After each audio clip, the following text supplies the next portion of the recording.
අලුත් දේවල් නිර්මාණය කිරීමට කැමති ඔයාලව ආයිබෝන් කියලා පිළිගන්නවා Yohan Craft Academy YouTube channel එකට. අද මම ඔයාලට කියලා දෙන්න හදාන්නේ රෙදි සෝදන සබන් නිවසේදී පහසුවෙන් සාදා ගන්න ආකාරය. හරි අපි බලමු මේ සාදාගන්නේ කොහොමද කියලා.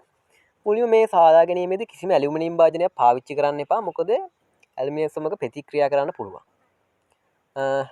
අනිත් කාරණේ තමයි මේ සබන් සාදාගෙන සති දෙකක්වත් තියලා පාවිච්චිට ගන්න. මොකද රසායනික ක්‍රියාවලිය එතකන් සිදු වෙන්න පුළුවන් මේ. හරි දැන් අපි බලමු මේ සාදාගන්නේ කොහොමද කියලා. වීඩියෝ එක බලන්න. වීඩියෝ එක හොඳ නැත්නම් channel එක subscribe කරන්නත් අමතක කරන්න එපා.